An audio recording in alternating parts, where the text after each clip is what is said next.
मैं तुमसे एक सिंपल सा सवाल पूछता हूँ। अगर तुम्हें दो ऑप्शंस दिए जाएं, पहला, कल तुम्हारी लाइफ में एक बहुत बुरी चीज़ होने वाली है और तुम्हें उसका एग्जैक्ट पता है। दूसरा, शायद कुछ होगा, शायद नहीं, तुम्हें कुछ भी नहीं पता। अजीब बात यह है, कई सिचुएशंस में हमारा ब्रेन दूसरे ऑप्शन से ज़्यादा परेशान हो जाता है। मतलब कभी कभी सर्टेनिटी के साथ आने वाला दर्द अनसर्टेनिटी के साथ जीने से आसान लगता है। लेकिन ऐसा क्यों?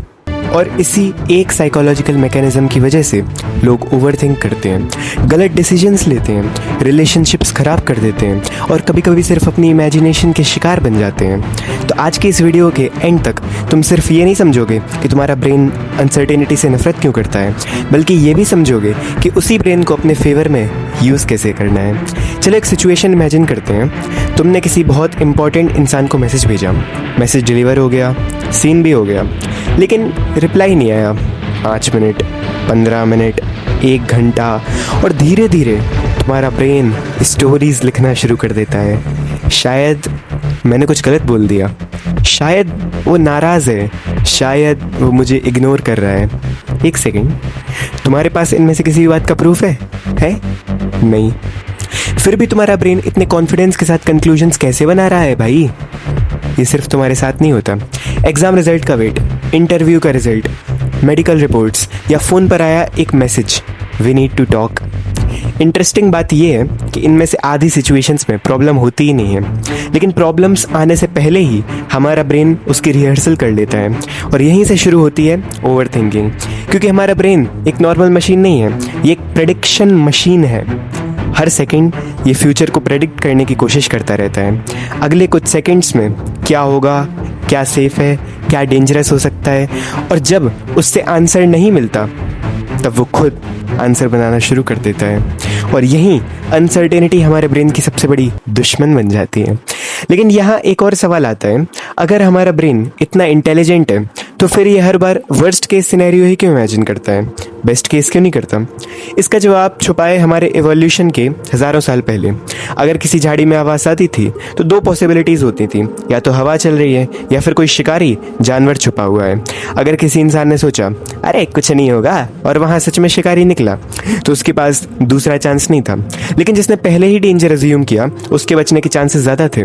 इसी वजह से हमारा ब्रेन नेचुरली नेगेटिव पॉसिबिलिटीज़ को ज़्यादा इंपॉर्टेंस देता है, क्योंकि उसका पहला गोल तुम्हें खुश रखना नहीं है, उसका पहला गोल है तुम्हें ज़िंदा रखना। और इसीलिए आज भी जब फ्यूचर क्लियर नहीं होता, ब्रेन उस खाली जगह को फैक्ट से नहीं प्रेडिक्शन से भर देता है।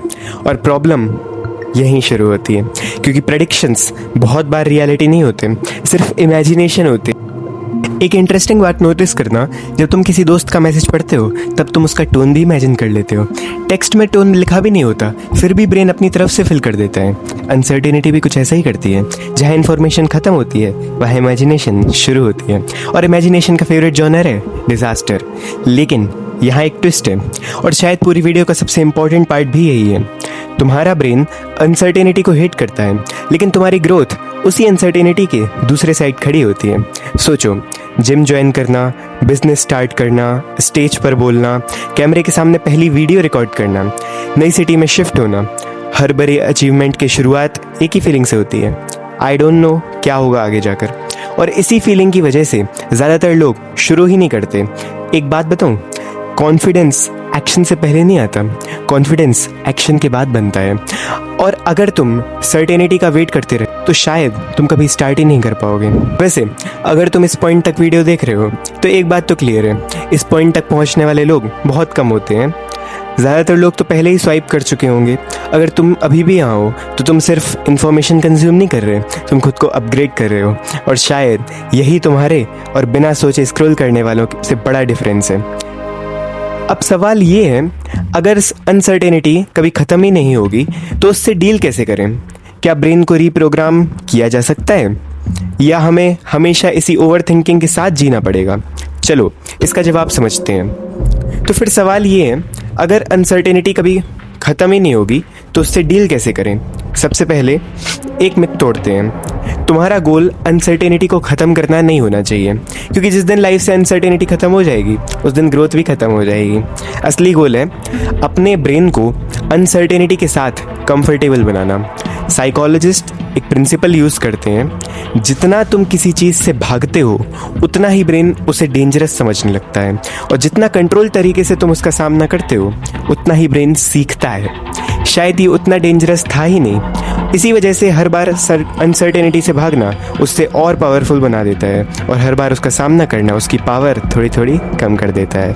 अब एक प्रैक्टिकल टेक्निक, अगली बार जब तुम्हारा ब्रेन फ्यूचर के 100 सिनेरियोज बनाना शुरू करे, बस एक सवाल पूछना, क्या ये फैक्ट है या सिर्फ मेरा प्रेडिक्शन है?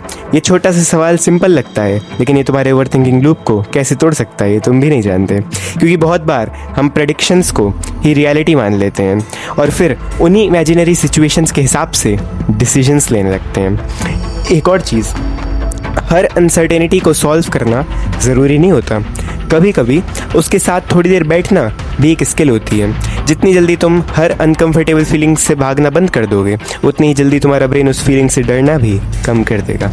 और शायद यही वजह है कि सक्सेसफुल लोग अनसर्टेनिटी से फ्री नहीं होते, बस उनका रिलेशनशिप अनसर्टेनिटी के साथ अलग होता है। उन्हें भी डर लगता है भाई, उन्हें भी फ्यूचर नहीं पता होता। फ़र्क सिर्फ इतना है, वो सर्टेनिटी का वेट नहीं करते, वो एक्शंस लेते हैं, और धीरे धीरे एक्शन ही उनकी सर्टेनिटी बन जाती है। तो अगली बार जब लाइफ में कुछ अनक्लियर हो या फ्यूचर तुम्हें डरा रहा हो या तुम्हारा ब्रेन तुम्हें वर्स्ट केस सिनेरियोज दिखा रहा हो, एक बात याद रखना, तुम्हारा ब्रेन तुम्हें बचाने की कोशिश कर रहा है, लेकिन हर बार उसकी बात मान लेना तुम्हारी ग्रोथ को रोक भी सकता है। कभी कभी लाइफ बदलने के लिए सर्टेनिटी नहीं, सिर्फ एक स्टेप लेने की हिम्मत चाहिए होती है। अगर तुम सेल्फ इम्प्रूवमेंट के थ्रू मीडियोक्रिटी से ऊपर उठना चाहते हो तो मेरे चैनल को सब्सक्राइब कर लो, क्योंकि जब बाकी 90% लोग बिना सोचे बस रील स्क्रॉल कर रहे होंगे, तुम यहाँ आकर खुद को बेटर बना रहे हो, और शायद यही छोटा सा डिसीजन तुम्हें उन लोगों से अलग बना दे। मैं मिलता हूँ तुमसे अगली वीडियो में। Till then keep thrill.